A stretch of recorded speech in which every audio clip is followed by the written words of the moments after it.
Hello అండి. ఇలా మట్టి పాత్రలో నూనె వేసేసి ఆవాలు, జీలకర్ర, శనగపప్పు, మినపప్పు మంచిగా వేయించేసుకున్న తర్వాత దాంట్లో పచ్చిమిర్చి, ఒక గుప్పడన్ని వెల్లుల్లిపాయలు కూడా వేసి బాగా వేయించాలి. దాంట్లోనే 1 టేబుల్ స్పూన్ సోంపు కూడా వేసి వేయించితే మంచి స్మెల్ వస్తుంది. ఆ టైంలో దాంట్లో ఒక పెద్ద ఆనియన్ని వేసి మంచిగా వేయించేసుకోవాలి. తర్వాత అందులో 1 టీ స్పూన్ పసుపు వేసి ఒక 5-6 మెంతి గింజలు కూడా వేసుకోవాలి. నూనెలో మంచిగా వేగితే మంచి స్మెల్ వస్తుంది. ఆ లోపల ఫ్రెష్గా అప్పుడే తెంపిన మునగాకుని చక్కగా శుభ్రం చేసి కడిగి ఉంచుకోవాలి. ఈ పోపులో ఈ మునగాకుని వేసి బాగా వేయించాలి. అయితే మనం సోంపు వేసాం కదా, అందువల్ల మునగాకులో పసరు వాసన లేకుండా కూర కమ్మగా ఉండడానికి ఉపయోగపడుతుంది. సో ఇలా చక్కగా ఫ్రై చేసుకున్న తర్వాత దీంట్లో ఒక 3 టమాటోస్ని కూడా కట్ చేసి వేసేసుకోవాలి.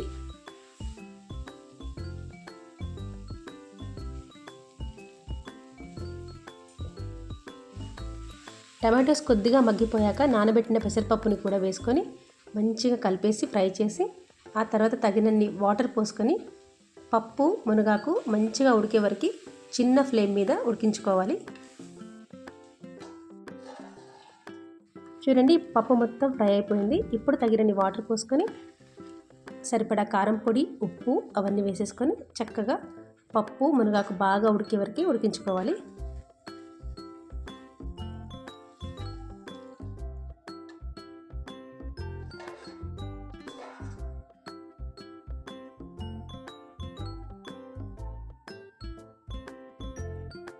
సాల్ట్ అది అడ్జస్ట్ చేసేసుకొని గంటె వెనక భాగంతో కొద్దిగా మ్యాష్ చేసుకుంటూ కలుపుకుంటే కొద్దిగా పప్పు నలిగి అక్కడక్కడ పప్పు కనిపిస్తూ చాలా టేస్టీగా ఉంటుంది తినడానికి. ఇలా చేసుకుంటే మునగాకు ఎవరికైనా ఇష్టం లేకపోయినా కూడా హ్యాపీగా తింటారు. చివరిగా కొద్దిగా ధనియాల పొడి చల్లేసుకొని మంచిగా కలిపేసి స్టవ్ ఆఫ్ చేశారంటే మునగాకు పెసరపప్పు కూర రెడీ. వేడివేడి అన్నం పెట్టుకొని ఈ మునగాకు పప్పుతో తింటే చాలా టేస్టీగా ఉంటుంది. అంతేకాకుండా రోటీతో కూడా తినొచ్చు. ఈరోజు నేను మీకు రోటీతో తిని చూపిస్తున్నాను. తప్పకుండా ఇలా ట్రై చేయండి. మీకు నచ్చితే మీ ఫ్రెండ్స్ అందరికీ షేర్ చేయండి. అలాగే సబ్స్క్రైబ్ తప్పకుండా చేసుకోండి, లైక్ కూడా చేయండి. Thank you for watching.